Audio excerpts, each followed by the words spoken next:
This will give you an idea on this finished piston. If you can see the ink outlines. I know the light's kind of bad, but power's still out for the town, so I'm winging it. You can see where the exhaust port is at top dead center with this circle all the way around here. And there's maybe 3/16 of an inch. I don't know how many kilometers that is. Probably not very many. That will cover the exhaust port. The next thing I like to do is to take the piston with a little bit of 600 grit over here, wet sand, and go over these edges right here, these really sharp edges, and just get them a little smooth.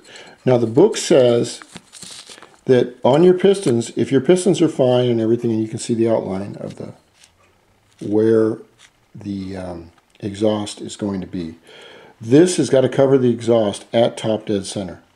If it doesn't, then you'll lose your charge and your motors won't work. So it suggests that you take your sandpaper and go over this edge, and I've gone over the back edge too. And the more rounded that you get it, it will splash oil up onto the sides of the piston, which can't hurt. The next thing I do is I've taken my 600 grit right here, wet sanded, if I can move that. I've taken the gudgeon pin. Now if you're building a motor, you really want to look at these, because I've seen dozens of these. This is a really good casting, but there are some where it's rough right here, and if you can feel where it's rough, then you want to take it and go over it like this with wet sandpaper.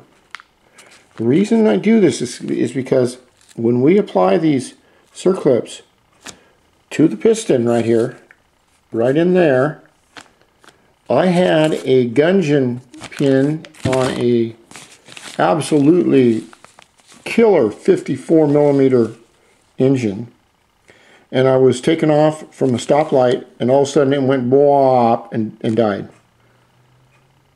And I knew there was something wrong. Well, I took the piston apart, or I took the motor apart, and it looked like a rat had chewed all the way around here and had really screwed up the insides. And then I noticed when I took the piston off, I could only find one clip. Not two of the circlips, but only one. Because when this gudgeon pin, it's kind of a weird name, hard to do this one-handed, especially with my old hands. But when this clip is in here, this gudgeon pin, sometimes it spins. And when it spins, if it has a bad casting on the end here, and I know you go, oh, well, I've never seen that. You've probably never seen it because you've never really looked. I looked very carefully because I blew up a perfectly good engine because it was a little mistake I made. I won't make that one again.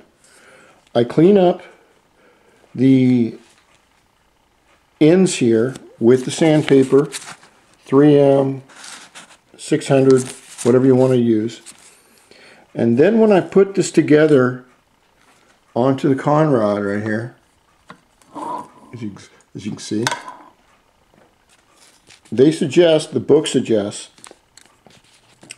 that you place your circlips the same way. So one side wouldn't look like this and the other like that on each side of this side of the piston and this side. What you want to do is get a mirror image.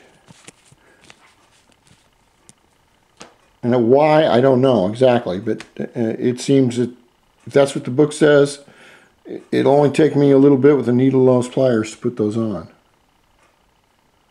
Alright, we're going to put the cylinder on now. Still no light, no nothing. And we continue.